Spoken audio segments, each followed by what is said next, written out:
recipe. I'm making chana masala.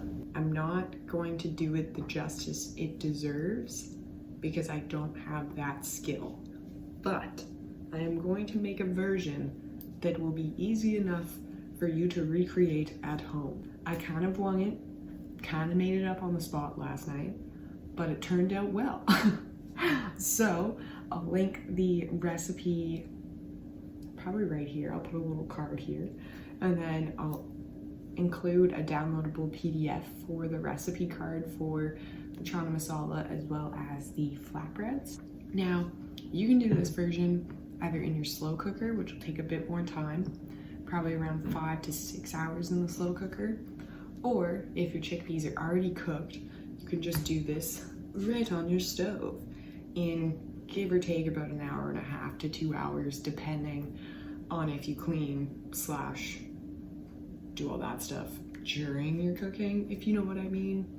I usually take a bit longer to cook, but then at the end, I've already cleaned the kitchen as well, so it takes me like probably an extra half hour, but I try and have it finished at the same time, because if I don't, I won't clean up after. I will, but it'll be the next day. So, you see them in the back? Oops.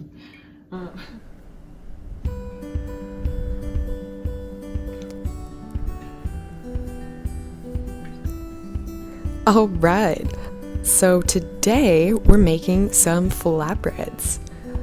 Just grabbing my flour here, starting off with the red Fife wheat flour, and I'm using 2.5 cups.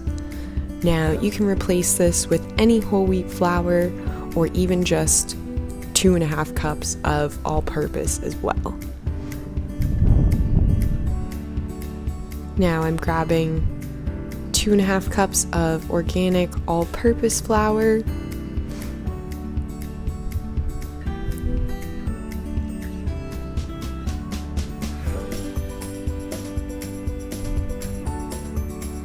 and I'm just going to combine the rest of my ingredients in the mixing bowl here.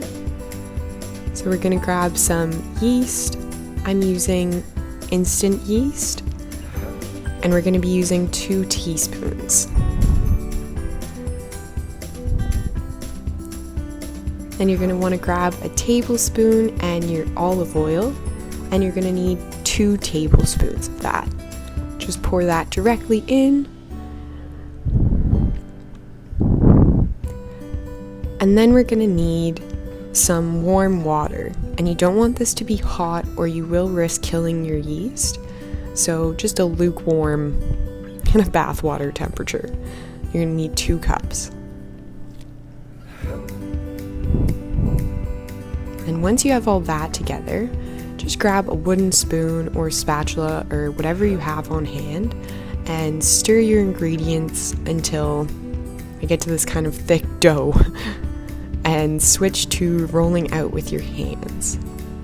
So I'm just going to knead it a few times until I have most of the dough collected, and then I'm going to switch to rolling it out on the counter. And you're just going to want to knead about 10 times, and you want to be careful not to overwork your dough. So as soon as you have all of the flour and dough pieces collected, I generally stop rolling it out. And grab your mixing bowl again and just place your ball of dough seam side down, so the roughest portion of the ball of dough. And while that rises, I'm just going to go ahead and prepare the rest of the meal. So I like to start off with the sweet potato, and I'm peeling it here, but totally personal preference. I'm going to peel it and chop it into some small squares. And then we're going to put this aside in the fridge while we prepare the rest of the meal. And the sweet potatoes are going to take about 30 minutes to cook. And we're going to cook them at 425 degrees Fahrenheit.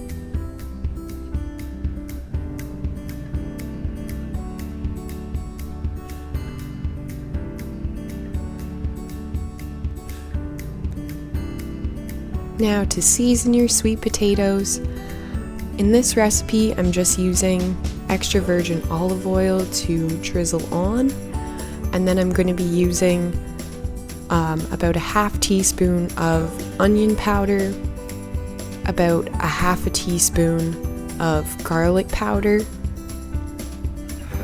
about half teaspoon of smoked paprika, and I'm gonna drop that down to about a quarter teaspoon of cayenne pepper, and then just a bit of salt and pepper as well.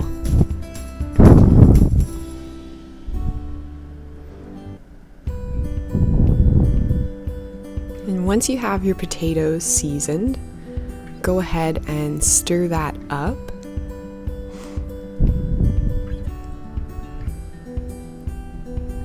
And you're just going to want to cover this and put it in the fridge for now.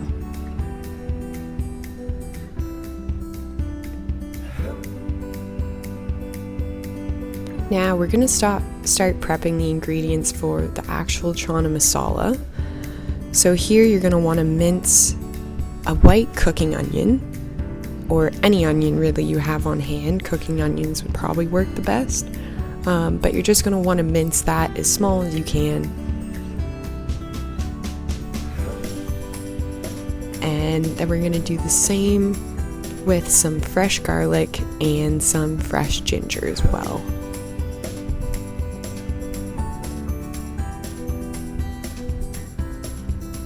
While you're preparing these ingredients, feel free to also heat up a large saucepan.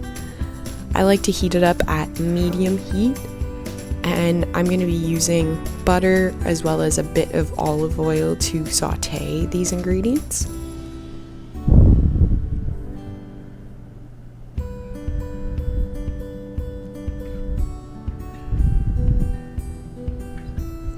Now I'm just using 4 cloves of garlic, and I'm going to chop off the ends and peel them just before I dice them.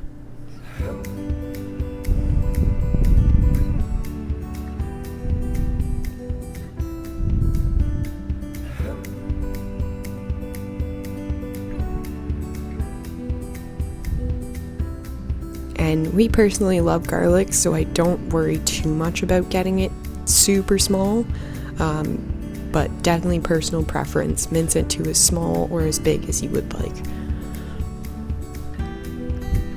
Then we're going to go ahead and grab a piece of ginger.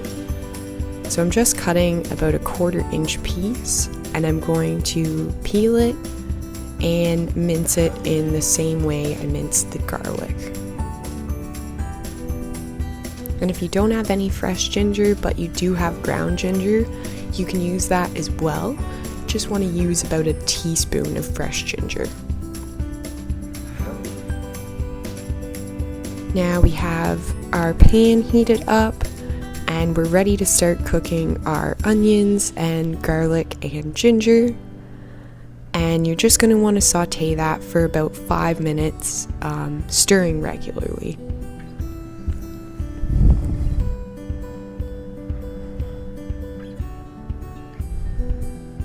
Now we're going to go ahead with the spices here. I'm going to grab some curry powder, tablespoon of curry powder, as well as a tablespoon of ground coriander, half a teaspoon of ground cumin, as well as half a teaspoon of ground turmeric, and then about a 1/4 teaspoon of cayenne. Now we're just going to let this saute until all of the spices are really fragrant, and it's just going to overwhelm your house, but trust me, it's delicious. And all of those bits sticking to the bottom are actually going to be where the best flavor is. So when you dump your diced tomatoes, just stir it around and try and scrape up the flavor from the bottom, and that's just going to get a really nice robust flavor for this. And I've added in 3 cups of cooked chickpeas now as well, and some salt and pepper. Now for the grain. So I'm using quinoa for this recipe, but it also pairs really well with some brown rice. So I'm just cooking 1 cup of quinoa, and this is going to serve 2 adults. So 1 cup of dry quinoa and 2 cups of water. And once your chana masala has started to come to a boil, you're going to want to cover that and let it simmer on low to medium heat for about 45 minutes. Now, towards the end portion of the chana masala cooking, I like to get some vegetables going as well. So today I'm cooking up some frozen green beans. So I'm just going to boil some water and get those ready to steam. And they only take about 5 minutes to cook, so I'll do that last. And I personally am really bad at doing dishes after dinner.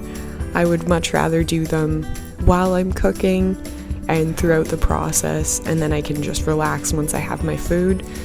I know a lot of people are not like that, but definitely clean how you prefer. If you like to do it after dinner, you do that, because I would not clean my dishes if I didn't do them during. So here we are washing some dishes while everything is simmering, and I'm just flipping some flatbreads as well. So if I did this again, I would probably cook and have my flatbreads ready before I started this meal, but multitasking, you gotta try it, of course, but doesn't always work out as well. I'm just adding a squirt of fresh lemon juice into the chana masala. I'm just gonna stir that up and cover it again.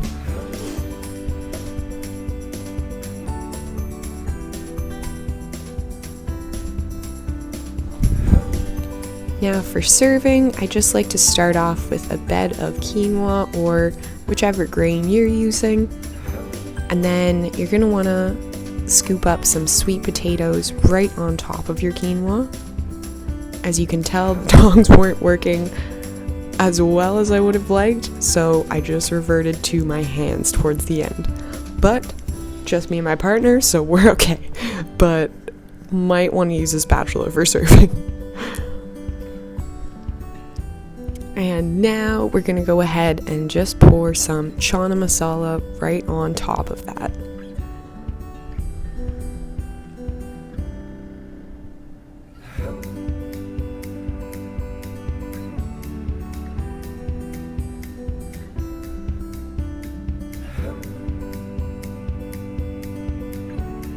And I'm just going to put some green beans on the side of our plates. And just finish this up with a couple slices of flatbread.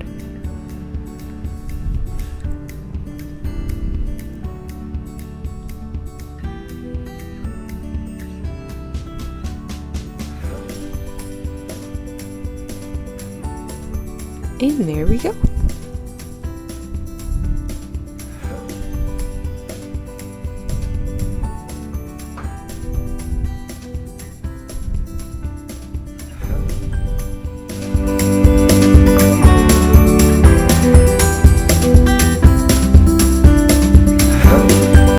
This far in the video, I just want to say thank you. I've been having so much fun filming these, and I just got a tripod slash a little tripod that clicks onto the counter, and I'm hoping to improve my filming slash my video quality over the next few weeks, and I'm just so excited to see what comes out of this. I love being creative and I love expressing myself this way, and I finally feel like I'm onto something that makes my heart happy. And oh god, to feel joy again. But if you're into this, if you're into any of the other random videos I've been posting, click that subscribe button. That's weird to say. Give this video a like so it shows up in the suggestion box for others, and leave me some comments if there's anything you want to see, maybe a different style video, if you like the recipe videos. let me know. I'd love to hear from you. Okay.